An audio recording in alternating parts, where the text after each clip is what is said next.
The most surprising thing for me was I learned at Madison Square Garden that the organ actually plays during the game and it's live.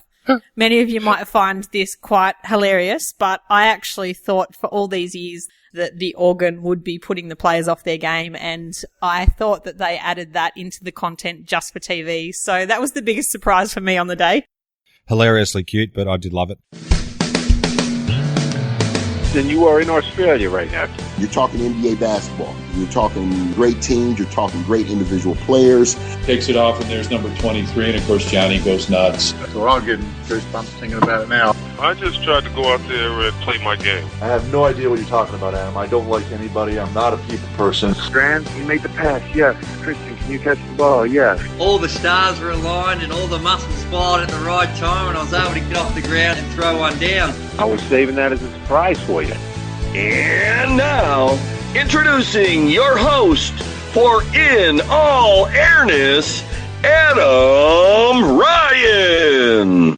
Welcome to episode 80. Thanks for joining me. Today, I'm thrilled to welcome my wife, Lisa, to the show. We've just returned to Australia from a fantastic holiday in the USA. In this conversation, we briefly covered each of our stops and most of the basketball-related experiences that we enjoyed along the way. It's the first time, but hopefully not the last, that Lisa has joined me on the show. I hope you enjoy our chat.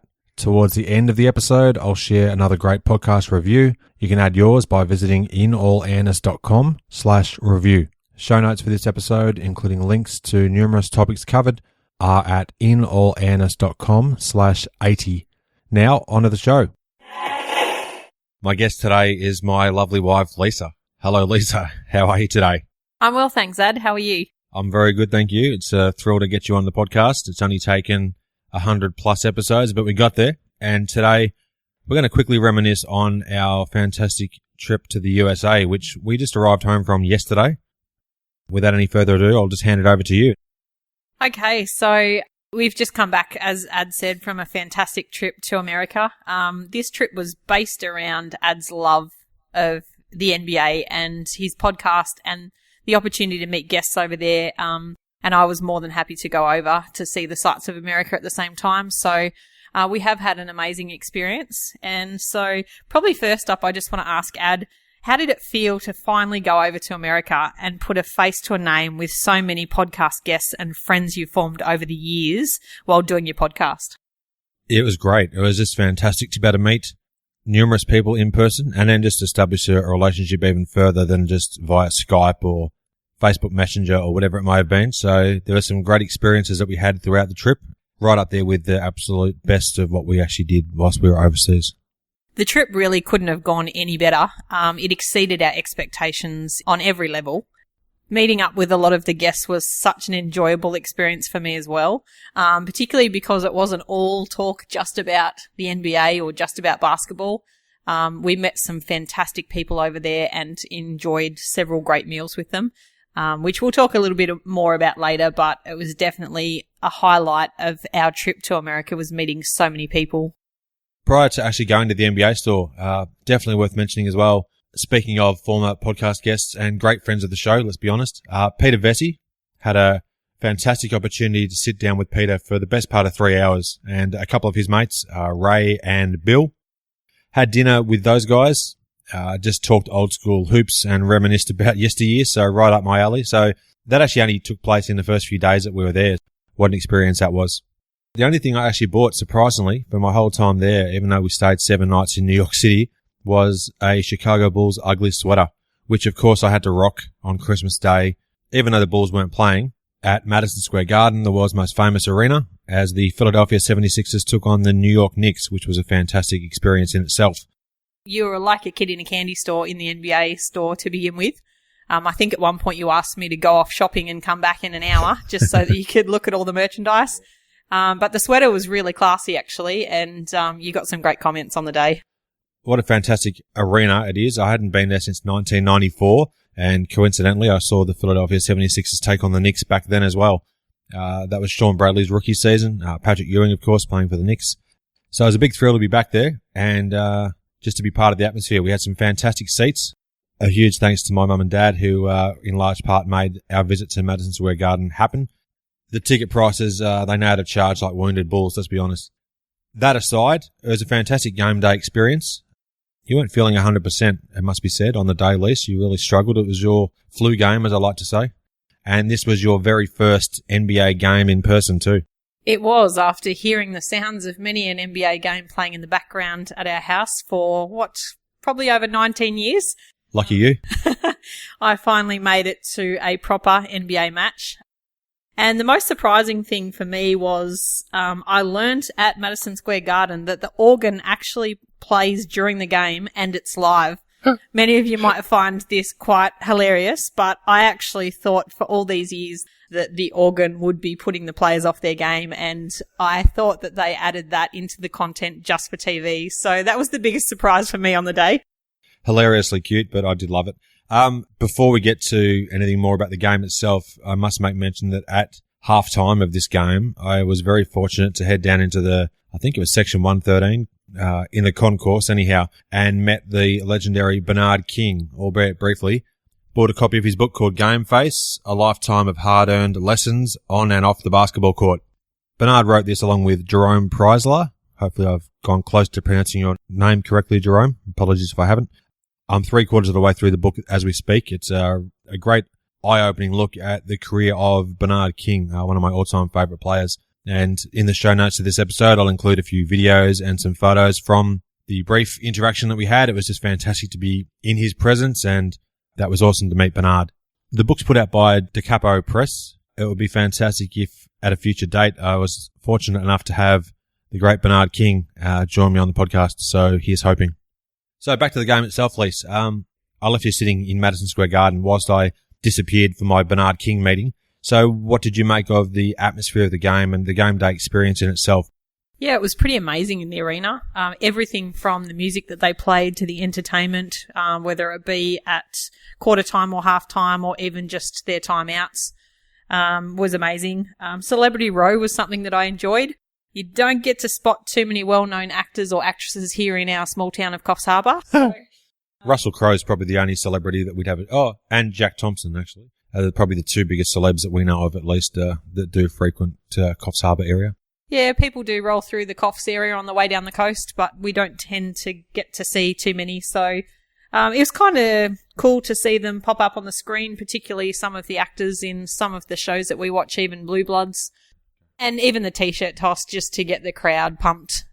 It certainly was a high-energy game, and the arena was definitely jam-packed with people that were excited to be there. Moving on to Boston, we expected it to be cold, but let's be honest, it was brutally cold. Not only was it snowing, and when we arrived, there were inches of snow on the sidewalk, which made it very difficult for us to walk in shoes that were not snowshoes, and we were not prepared for that. But Boston was fantastic, particularly for Ad. This gave him opportunities that he didn't even know existed at the time. So I'll pass on over to Ad so that he can tell you about what occurred. It was very fortuitous, actually, the day that we arrived into Boston. That night, the legendary Bob Ryan, who has his own podcast, Bob Ryan's Boston podcast, was recording the last episode of the calendar year for his show, and it was actually classed as Kids Night.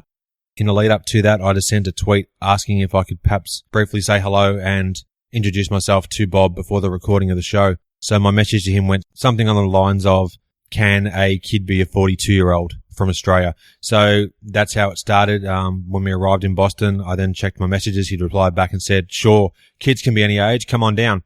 And it was after that I actually learned that it wasn't to be recorded in Boston itself. It was actually recorded at Hingham Shipyards at Wahlburgers.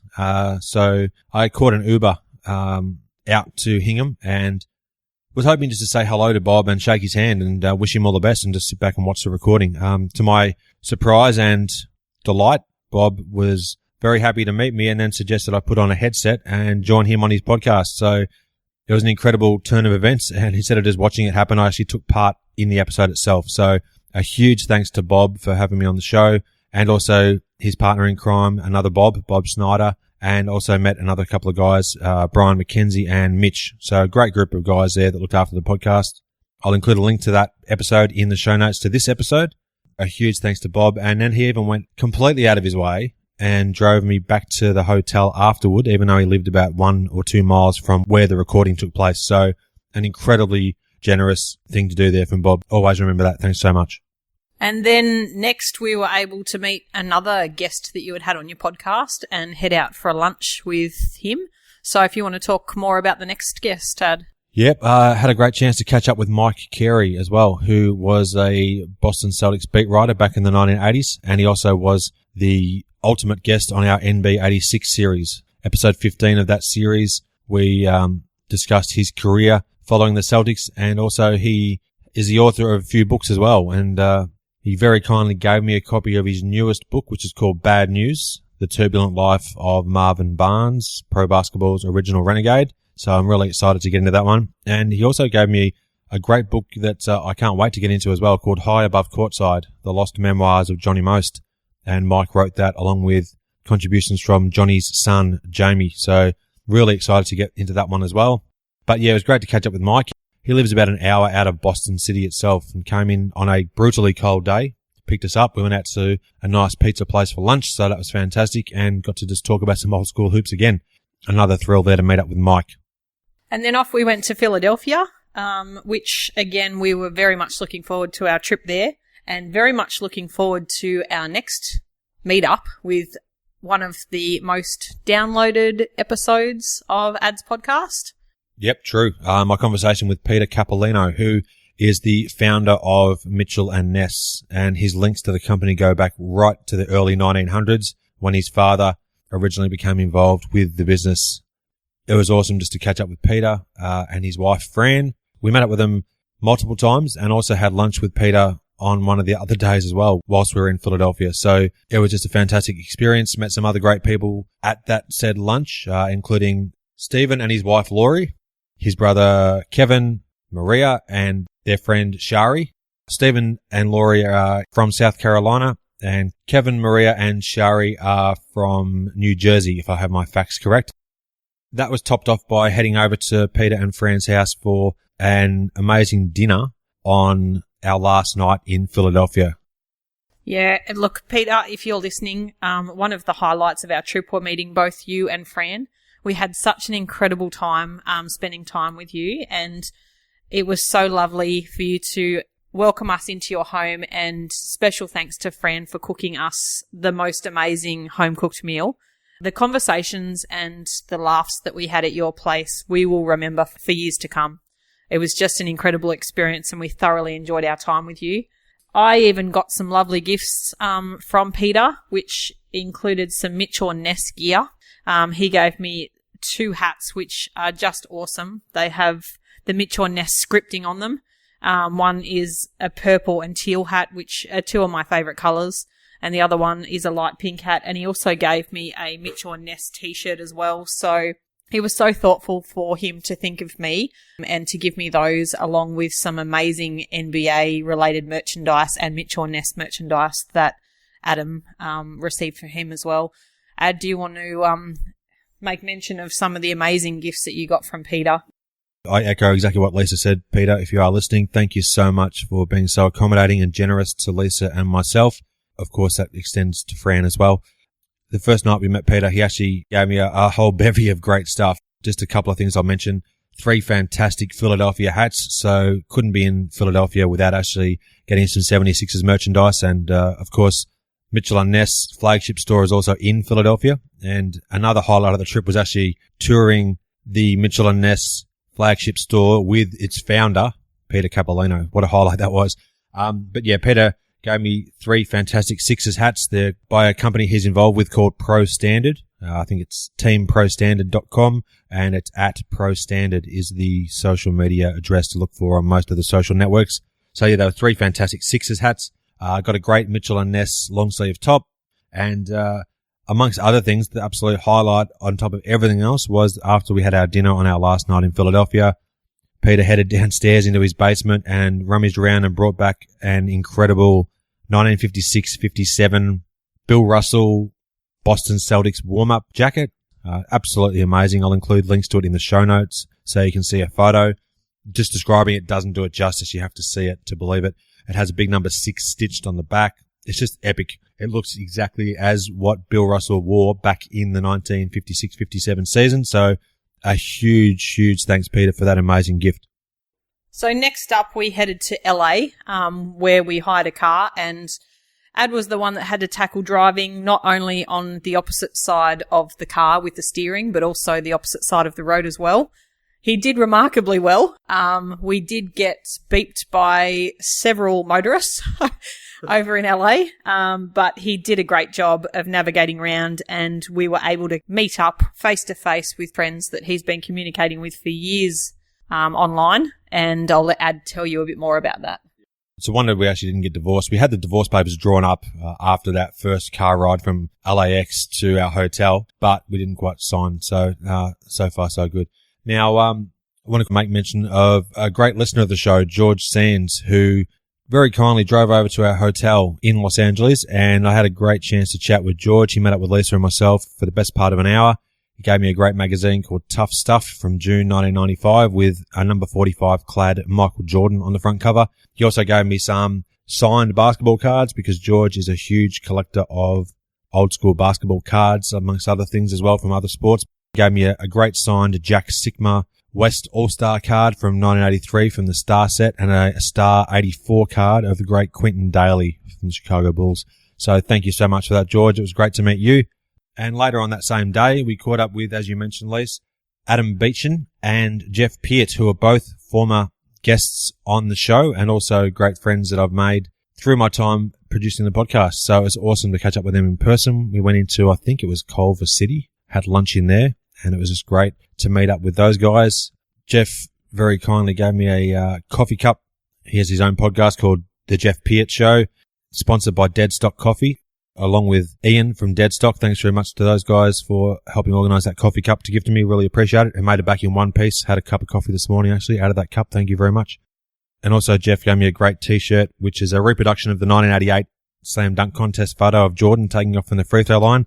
And it was personalised to have a few mentions of my podcast and a couple of other Australia and USA type things mentioned on there as well. So that was really cool to have that personalised. So thanks very much, Jeff, for the T-shirts for Lisa and myself. And Adam, who is a graphic novel writer, illustrator. He's written for TV. He's been involved in the entertainment type industry for probably 20 plus years, if I have my facts correct. And he gave me a couple of great books as well that he's written. So he gave me one called Dugout and another one called Hench. So check out Adam's page. I think it's Adam Beechin, BEECHEN.com. Check out his website and see what he's up to. So thanks again, Adam. And in general, just thank you to both guys for taking time out of their schedules to meet with us. And I think you'd have to say it was a fantastic lunch that we had, and it was great to meet those guys in person. Yeah, so it really did feel like we had known each other for years. The conversation just flowed, and then Jeff came along with us to the iconic Venice Beach that afternoon. The idea was to go and have a look at the basketball courts, but after a few minutes of waiting around, Jeff imposed his will on the courts, and one of the half courts opened up, and what turned out to be just a couple of shots on the court quickly became a game of 2-on-2, which there's some highlights of which I've shared on social media. Again, they'll probably be in the show notes to this episode. We were on the verge of victory until our opponents, via nefarious means, changed the rules on the fly and eventually eked out the W. But it was just fantastic to be able to play with Jeff at Venice Beach. Incredible to be on those famous courts. So that was a huge thrill. And I was impressed to see that you can still get some three-pointers in there, Ad. Well, I tried. So I made a couple of shots, but Jeff kept us afloat, let's be honest. We played against a guy who was every bit of 6'6" pretty much, and an absolute man mountain. He was openly sludging me as well to his teammates, saying, "Look at this guy, look at him. He doesn't even move." So that was quite funny. And yeah, Jeff and myself got a good laugh out of that. But what an experience to have played on the courts at Venice Beach. Oh, it was awesome stuff. So another highlight of our trip. Next up, we headed to San Francisco, and although it didn't include catching up with any guests, it did include adding to his hat collection to bring back to Australia. So, Ad, why don't you tell us how many hats you actually did purchase to bring back to Australia and what they are? I didn't actually purchase that many. I think aside from the 3 that I was gifted, which are extremely good quality, I should add to the Pro Standard hats that Peter very kindly gave us. I think I bought 6 all up. A majority of them are Mitchell & Ness hats. I bought a beautiful Milwaukee Bucks hat, which has the old school logo, Bango, on the front of the hat. A great Boston Celtics one. San Diego Clippers, even though they're now defunct, it's a super hat with a great logo, so I bought that one as well. Also bought a New York Knicks hat. What else? A Chicago Bulls hat and a Golden State Warriors hat. I think that's all the ones I've got, but absolutely love my hats, and particularly these days where I've got very little hair on the old scone. I love the hats even more. So some great memories to have, and had numerous compliments on a majority of the hats that I rocked whilst we were over there, which was also pretty cool. So all in all, just an incredible trip. We went for almost 3 weeks worth, but it didn't feel like it was rushed. Didn't feel like it was too long. And as we record this, we're only minutes away from actually heading out to pick up our beautiful little puppy, Millie, who is a bit over 10 months old, and we're so excited to go out and pick her up. So we might wrap it up there. Anything at all else you wanted to add about our time in San Francisco, Liz? Oh, probably just one other thing to say that just on one of the rainy days in San Francisco, I managed to stumble across a poster store at Pier 39. Whilst in there trying to find a couple of posters to bring back to just highlight our time in America, and in particular in San Francisco, I came across an MJ poster which I thought Ad would love. So I had to go and find him, and it wasn't hard to find him given that he was in another sports memorabilia store. I think I was at the NFL/college shop or something in Pier 39, but they had plenty of NBA stuff. So yeah, a fantastic poster. Yeah, so today we've taken that to the Framer. You'll probably see that poster in view behind Adam's podcast at some point, or the screening of his podcast. Why don't you describe what the poster was, Ad? Yeah, it's one of the iconic shots of Jordan's final shot with the Bulls.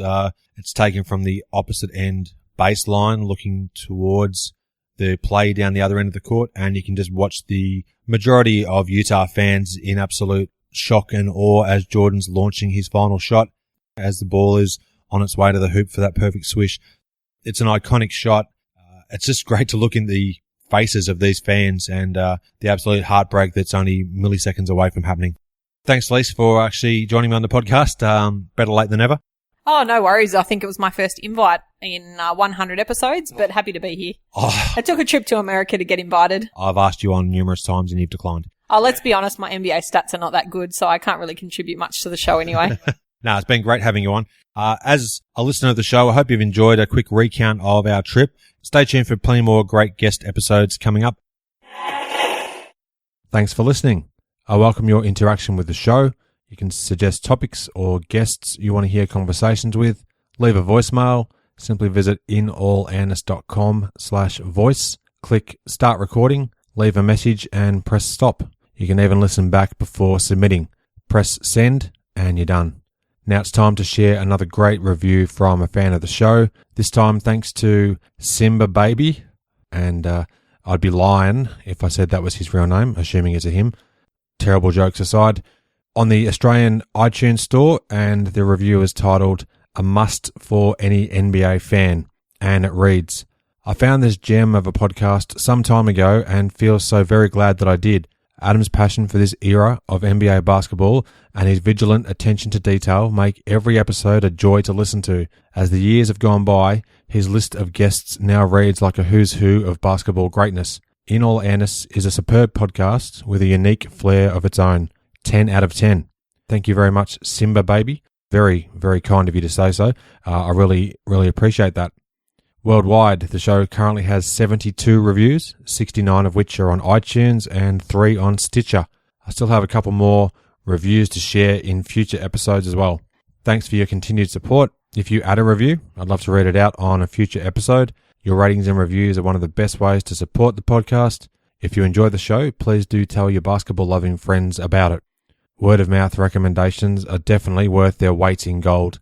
Stay up to date with my podcast and subscribe to my monthly email newsletter. You will receive exclusive details on upcoming podcast episodes, future high-profile guests to appear on the show, and plenty more. Simply visit inallairness.com/news. You can subscribe to my show in various ways. Apple Podcasts, visit inallairness.com/iTunes. Android, visit inallairness.com/Android. Add it to your Stitcher playlist, inallairness.com/Stitcher. You can now subscribe to the show on Spotify, plus Pocket Casts, Player FM, TuneIn Radio, other podcatchers, and of course via the podcast app on your iOS device of choice. Thanks for listening. I hope you enjoyed the show, and share my web address with your friends and colleagues, inallairness.com.